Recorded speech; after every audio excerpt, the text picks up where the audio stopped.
சிம்ம ராசி எல்லார்கிட்டையும் அன்பா நேர்மையா இருக்கிறது உங்களுடைய குணம்.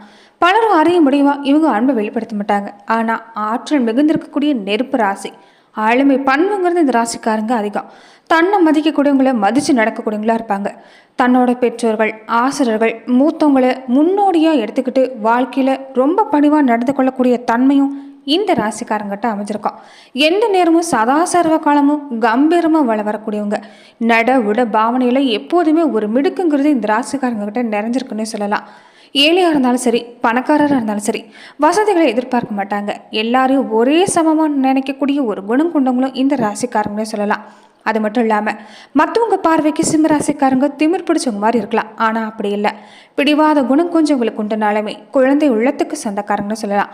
தான் கொண்ட கொள்கையில் உறுதியாக நிற்கிறதால மற்றவங்க பார்வைக்கு பிடிவாதமாக தலைக்கணமாக தெரிஞ்சாலுமே இவங்க அப்படிப்பட்டவங்க இல்லைன்னு சொல்லலாம். தன்னுடைய கருத்தில் உறுதியாக இருக்கக்கூடிய தன்மை கொண்டிருக்கக்கூடியவங்க இந்த ராசிக்காரங்க. இவங்களுடைய அறிவு கூர்மை, ஆய்வு திறன் எல்லாமே அதிகமாக இருக்கும். இவங்க சொல்லக்கூடிய கருத்து 100% சரியாக இருக்குன்னு சொல்லலாம். இவங்க பேச்சு கேட்டு மற்றவங்க நடந்தால் அது நல்ல ஒரு மாற்றத்தை ஏற்படுத்தி தரணும்னு சொல்லலாம். அதே மாதிரி சிம்ம ராசி அன்பர்கள் கோபப்படுறது, கத்தி ஆர்ப்பாட்டம் பண்ணுறதுலாம் கிடையாது. எதையும் தூக்கி எறிஞ்சு பேசுகிறதோ கீழே போட்டு உடைக்கிறதே கிடையாது. ஒரே வார்த்தை தான், திருவார்த்தையாக பேசி எந்த ஒரு விஷயமா இருந்தாலும் சரி இவங்க சொல்லக்கூடிய கருத்துக்களை தன்னுடைய வெளிப்படையான வார்த்தைகளால் சொல்லிடுவாங்கன்னு சொல்லலாம். அதே மாதிரி சிம்ம ராசிக்காரங்க உள்முக சிந்தனைங்கிறது அதிகமாக இருக்கும். தான் எண்ணங்களை வெளிப்படுத்துறதுல யாருக்கிட்டையும் தயங்க மாட்டாங்க. தன்னுடைய இன்பத்துன்பத்தை எவர்கிட்டையும் பகிர்ந்துக்கிறதும் கிடையாது. எதையாக இருந்தாலுமே தாங்கிட்ட உதவின்னு வந்து கேட்டுட்டா தயங்காமல் உதவி செய்யக்கூடிய குணம் கொண்டவங்களா இருப்பாங்க. பொதுவாகவே இந்த ராசிக்காரங்களுக்கு தாய் பாசங்கிறது அதிகம். டெல்லிக்கே ராஜானாலுமே தாய்க்கு பிள்ளை தான். அந்த மாதிரி தான் இந்த சிம்மராசி அன்பர்கள்னு சொல்லலாம். சிம்மராசி அன்பர்கள் விருப்பமில்லாத எந்த வேலையாக இருந்தாலும் சரி, எவ்வளோதான் காசு பணம் வந்தாலுமே இவங்க அந்த வேலையை செய்ய மாட்டாங்கிறது உண்மை. இவங்க கிட்ட கட்டளை இடுறதோ அதிகாரம் செலுத்துறதோ வேலைக்கு ஆகாது. அன்பா பேசினா மட்டும்தான், அன்பை செலுத்தினா மட்டும்தான் எந்த வேலையும் இவங்க செஞ்சு தருவாங்கன்னு சொல்லலாம். இப்படிப்பட்ட சிம்ம ராசி அன்பை பொறுத்த வரைக்குமே நீங்கள் நெருப்பு ராசியாக அமைஞ்சிருக்கிறதால எப்போதுமே நீங்கள் ஜோதி வழிபாடு செய்கிறது நல்லது. முன்னோரை நினச்சி நீங்கள் ஜோதி வழிபாடு செய்ய தொடங்குறப்ப நிச்சயம் நல்ல மாற்றம் உண்டாகும். அது மட்டும் இல்லாமல் திருவண்ணாமலையில் கூடிக்கொண்டு இருக்கக்கூடிய அந்த அருணாச்சலேஸ்வரரை நீங்கள் தொடர்ந்து வழிபாடு செய்கிறதோ சிம்ம ராசி அன்பர்களுக்கு என்னென்னைக்குமே நல்ல மாற்றத்தை ஏற்படுத்தி தரணும்னு சொல்லலாம். இனி வரக்கூடிய காலங்கள் 30 நாட்களுக்கு சிம்ம ராசி அன்பர்கள் எப்படிப்பட்ட பலன்களை நீங்கள் பெற போகிறீங்க, எந்த மாதிரியான விஷயங்கள் சாதகமாக அமைஞ்சிருக்கு, என்ன மாதிரி விஷயத்தில் நீங்கள் கவனமாக செயல்படணும், இது எல்லாமே இந்த பதிவில் நாம் தொடர்ந்து பார்க்கலாம். அதுக்கு முன்னாடி நீங்கள் இந்த சேனலுக்கு புதிவராக இருந்தால் இந்த சேனலை சப்ஸ்கிரைப் பண்ணிவிட்டு ஒரு லைக்கும் பண்ணிவிட்டு பின்தொடர்ந்து வாங்க பார்க்கலாம். மேலுமே சிம்மராசி அன்பர்கள் உங்கள் வாழ்க்கையில் தொடர்ந்து நீங்கள் பல்வேறு விதமான பிரச்சனைகளை சந்திக்கக்கூடிய நபராக இருந்தால் ஜோதிட ரீதியாக நீங்கள் தீர்வு காண விருப்பப்பட்டா டிஸ்கிரிப்ஷனில் தொலைபேசின்னு கொடுக்கப்பட்டிருக்கு. ஜோதிட ரீதியான சந்தேகமாக இருந்தாலும் சரி, உங்கள் வாழ்க்கையில் நீங்கள் சந்திக்கக்கூடிய எந்த ஒரு பிரச்சனையாக இருந்தாலும் சரி, தாராளமாக தொலைபேசி மூலமா தொடர்பு கொண்டு கூட உங்களுடைய பிரச்சனைகளுக்கு தீர்வு காணலாம். இந்த நாட்களை பொறுத்த வரைக்குமே உங்களுக்கு இது வரைக்குமே நிறைய சோதனைகளை நீங்கள் சந்திச்சிருப்பீங்க. நண்பர்கள் வகையிலுமே ஏகப்பட்ட சோதனை, உறவுகளும் உங்களை சோதிச்சிருப்பாங்கன்னு சொல்லலாம். வாழ்க்கை துணை வழியிலும் பல பிரச்சனைகள், மன போராட்டங்களை சந்திச்சிருப்பீங்க. குழந்தைகளுடைய எதிர்கால பற்றின சிந்தனை, அடிக்கடி உடல்நல பாதிக்கப்படுறது, எந்த தொழில் எடுத்துக்கிட்டாலுமே ஆரம்பத்தில் தட தாமதம் ஏற்படுத்திகிட்டே இருக்கிறது, கடினமான உழைப்பு கொடுத்து வருமானத்தை ஈட்டினாலுமே ஏதோ ஒரு வகையில் பணம் செலவாகிட்டே போகிறது, இப்படி தான் உங்களுக்கு சிந்தனை இருந்திருக்கும். கடவுளுமே உங்களை இது வரைக்குமே நிறையவே சோதிச்சிருப்பார். இனி உங்களுக்கு கவலைப்படக்கிறதுக்கு இல்லை. நிறைய போராட்டங்களை நீங்கள் சந்திச்சு உங்களுக்கு மனசுக்கு ஒரு தயார் நிலையில் நீங்கள் இருக்க போகிறீங்க. இந்த நேரத்தில் பொறுத்த வரைக்குமே தப்பி தவறு எவ்வளவுதான் காசு பணம் வரதா இருந்தாலும் சரி குறுக்கு வழியில் மட்டும் போயிடாதீங்க. இந்த நேரத்தில் நீங்கள் எந்த அளவுக்கு நேர்மையாக செயல்படுறீங்களோ அந்த அளவுக்கு நல்ல மாற்றம் இனி வரக்கூடிய காலம் உங்களுக்கு சிறப்பாக இருக்குன்னு சொல்லலாம். அதே மாதிரி ஒவ்வொரு விஷயத்துலையும் கொஞ்சம் நீங்கள் இந்த நேரத்தில் ஜாக்கிரதையாக தான் இருக்கணும். கடின உழைப்புக்கான பலன் நிச்சயமாக உங்களை தேடி வரும். ஆனால் சும்மா எந்த இடத்துல இந்த நேரத்தில் போய் சொல்லாதீங்க. மேலதிகாரிகளாக இருக்கட்டும், வேலை ரீதியாக இருக்கட்டும், முடிஞ்ச வரைக்கும் உண்மையாக நடந்துக்கிறது நல்லது. ஆரோக்கியத்தில் எடுத்துக்கிட்டாலும் நல்ல முன்னேற்றம் இருக்கும். மற்றபடி பெருசாக எந்த பிரச்சனையுமே இல்லை. மனசாட்சிக்கு விரோதம் இல்லாமல் நடந்துட்டாலே இந்த மாதம் முழுவதுமே சிறப்பாக இருக்குது. தினமுமே முடிஞ்சால் சிவபெருமான் வழிபாடுகளை செய்ய பாருங்கள். சிவபெருமானுக்கு நீங்கள் அவள் விளக்கில் தீபம் ஏற்றி நீங்கள் அதுலேயுமே மண் அவள் விளக்கு தீபம் ஏற்றி நீங்கள் வழிபாடு செஞ்சுட்டு வருது நல்ல மாற்றத்தை ஏற்படுத்தி தரணும்னு சொல்லலாம்.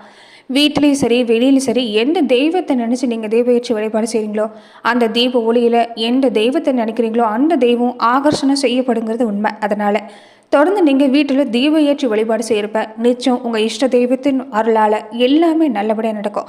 அதே மாதிரி இந்த கமெண்ட் பாக்ஸில் மறக்காமல் ஏதாவது ஒரு பிரார்த்தனை உங்கள் மனசில் நினச்சிக்கிட்டு உங்கள் இஷ்ட தெய்வத்தோட பேரை கமெண்ட் பாக்ஸில் பதிவிடுங்க.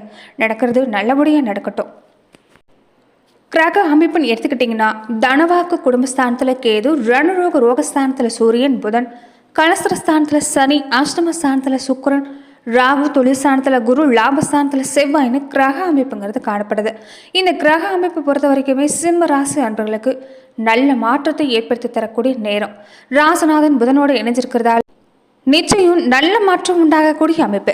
தனாதிபதி புதன் சப்தமஸ்தானத்துக்கு மாறுறாரு.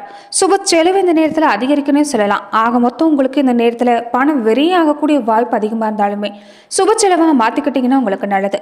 பயணங்கள் அதிகமாக இருக்கும். பயணத்தால் வீண் அலைச்சல் உண்டாகலாம். கொஞ்சம் அத்தியாவசியமான பயணமாக இருந்தால் மட்டும் மேற்கொள்ள பாருங்கள். புதிய நட்புகள் கிடைக்கும். எடுக்கிற காரியம் எல்லாமே கைக்கூடி வரும். ஆனால் மற்றவங்களுக்கு பொறுப்பேற்காமல் இருக்கிறது நல்லது. இந்த நேரத்தில் நிறைய பேர் உங்ககிட்ட உதவி கேட்டு வருவாங்க. உங்களை விட்டு ஆளே இல்லைன்னு சொல்லிட்டு கூட நிறைய பேர் உங்களை வந்து நச்சரிக்கலாம். முடிஞ்ச வரைக்குமே இந்த நேரத்தில் மற்றவங்களுக்கு பொறுப்பேற்காமல் இருக்க பாருங்கள். பணம் கொடுக்கல் வாங்கலும் கவனமாக இருந்துக்கிறது நல்லது. தொழில் ஸ்தானத்தில் குரு இருந்தாலுமே அவருக்கு இது சம வீடு. தொழில் வியாபாரம் நல்லபடியாக நடக்கும். கடன் பிரச்சனையுமே கட்டுப்பாட்டுக்குள்ளே இருக்கக்கூடிய நேரம். என்னதான் உங்களுக்கு தேவை அதிகமாக இருந்தாலுமே இந்த புதுசாக கடன் வரக்கூடிய வாய்ப்பு மட்டும் குறைச்சிக்க பாருங்கள். லாபம் கிடைக்கும். ஆனால் கொஞ்சம் சின்ன சின்ன செலவு இல்லாமல் இருக்காது. உத்தியோகத்தை பொறுத்த வரைக்குமே அதிகமாக உழைப்பு கொடுக்குற மாதிரி தான் இருக்கும். எடுக்கிற காரியங்கள் ஆரம்பத்தில் சில தடுமாற்றத்தை ஏற்படுத்தி தான் நிவர்த்தி ஆகும். குடும்பத்தில் இருக்கக்கூடிய நிலைமை பார்த்தீங்கன்னா இந்த நேரம் மனசில் இருந்த பாரம் எல்லாமே குறைய வாய்ப்பு இருக்குது. கணவன் மனைவி நீங்கள் வாக்குவாதத்தை தவிர்த்துட்டாலே போதும். உங்களுக்கு எந்த அளவில் பெரிய பாதிப்பும் இல்லை. பிள்ளைகளோடையும் ஒரு சகஜமாக பேசி வரது நல்லது. பிள்ளைகளாலே நல்ல மாற்றம்னே சொல்லலாம். இயல்பாகவே இந்த சிம்மராசி அன்பர்கள் சின்ன வயசுலேருந்தே குழந்தைகளுக்கு நல்லதை சொல்லி வளர்க்கக்கூடியவங்களா இருப்பீங்க. இதனாலேயே குழந்தைகள் நீங்கள் என்ன சொன்னாலும் புரிஞ்சுக்கக்கூடிய நிலையில் தான் இருப்பாங்க. அதனால் கண்டிப்பு காட்டுறது வேண்டாம். தட்டி கொடுத்து வேலை வாங்கினாலே குழந்தைகளால் ஒரு நல்ல மாற்றம் உண்டாகக்கூடிய வாய்ப்பும் இந்த நேரத்தில் உங்களுக்கு ஏற்படுன்னு சொல்லலாம். குடும்பத்தில் இருக்கக்கூடியவங்களும் இந்த நேரம் நல்ல மாற்றம் ஏற்படக்கூடிய வாய்ப்பு இருக்குது. அதுலேயுமே இந்த நேரம் பொறுத்த வரைக்குமே கலைத்துறையில் இருக்கக்கூடியவங்களுக்கு கொஞ்சம் பணிச்சும் அதிகமாக இருக்கும். உங்கள் கருத்துக்களை சொல்கிறப்ப கவனமாக இருங்க. நீங்கள் சாதாரணமாக பேசினா கூட வீண் பழி சுமத்தக்கூடியவங்களாக தான் இருப்பாங்க. இது வரைக்குமே உங்கள் நிலைமையும் அதுதான்.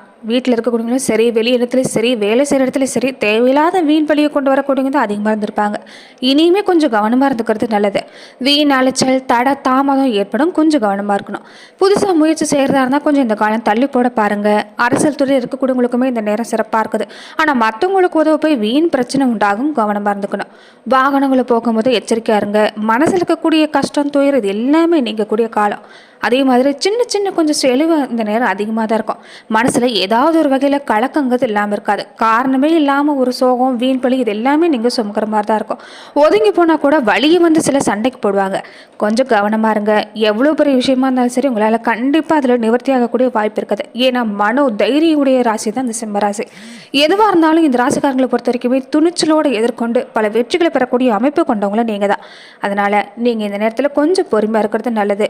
வழியை யார் சண்டைக்கு வந்தாலுமே சரி நீங்கள் கண்டுக்காதீங்க. உங்களுடைய தொழில் வாழ்க்கையில் உங்கள் குடும்ப வாழ்க்கையில் மட்டும் கவனம் செலுத்திட்டு வந்தாவே போதும். நிச்சயம் நல்ல மாற்றங்கிறது இந்த நேரத்தில் கிடைக்குன்னு சொல்லலாம். அதே மாதிரி நட்சத்திர ரீதியாக பார்த்தீங்கன்னா இந்த சிம்ம ராசி அன்றுகள் எப்படிப்பட்ட பலன்களை நீங்கள் பெற போறீங்கிறத நாம் மேலுமே இந்த பதிவில் பார்க்கலாம். மகம் நட்சத்திரக்காரங்களை எடுத்துக்கிட்டிங்கன்னா இந்த நேரம் உங்களுக்கு சிறப்பாக இருக்குது. உத்தியோகம் சம்மந்தப்பட்ட விஷயம் உங்களுக்கு சிறப்பாக அமையும். இடமாற்றம் உண்டாகலாம். குடும்பத்தில் மட்டும் கொஞ்சம் எதிர்பாராத செலவுங்கிறது இந்த நேரம் இல்லாமல் இருக்காது. கொஞ்சம் கவனமாக இருங்க. கணவன் மனைவிக்கிடையே விட்டு கொடுத்து போனீங்கன்னா பெரிய அளவில் பாதிப்புங்கிறது இல்லை. பூரம் நட்சத்திரக்காரங்களுக்கு இந்த நேரம் குடும்பத்தில் இருக்கக்கூடியவங்களோட பக்குவமாக நடந்துக்க பாருங்க. அது உங்களுக்கு நல்லது. உறவினர்கள் நண்பர்கள் வரைக்கும் இந்த நேரம் இருக்கும். சுப நிகழ்ச்சிகளில் பங்கேற்கக்கூடிய வாய்ப்பு இருக்குது. கோபத்தை கட்டுப்படுத்திக்கிட்டிங்கன்னா உங்களுக்கு பெரிய அளவில் பாதிப்பு இல்லை. எல்லாமே அனுகூலம் தான். டென்ஷனை கொஞ்சம் குறைச்சிக்க பாருங்க. உத்திரம் ஒன்றா பாத உடையவங்களுக்கு எதிலுமே நிதானத்தை கடைபிடிக்கிறது நல்லது. போட்டி பொறாமை நீங்கும். எல்லா வகையிலும் நன்மை உண்டாகும். எதுலையுமே சாதகமான பலன் கிடைக்கும். மற்றவங்களுக்கு உதவி செய்கிறது உங்களுக்கு இந்த நேரத்தில் பிடிச்சிருந்தாலுமே கொஞ்சம் நீங்கள் இந்த நேரத்தில் கண்டிப்பாக இருக்க பாருங்க. நல்ல மதிப்பு உங்கள் மேலே தேடி வரும். ஞாயிற்றுக்கிழமை நாட்களில் நீங்கள் சிவபெருமான வழிபாடு செய்கிறதும் வில்வ அர்ச்சனை செஞ்சு வணங்கிட்டு வரதும் எதிர்ப்பு இல்லாமல் விலக ஆரம்பிக்கும். மனசில் இருக்கக்கூடிய குழப்பங்களும் படிப்படியாக நீங்கக்கூடிய வாய்ப்புங்கிறது உங்களுக்கு ஏற்படும். கடன் பிரச்சனை குறையுன்னு சொல்லலாம்.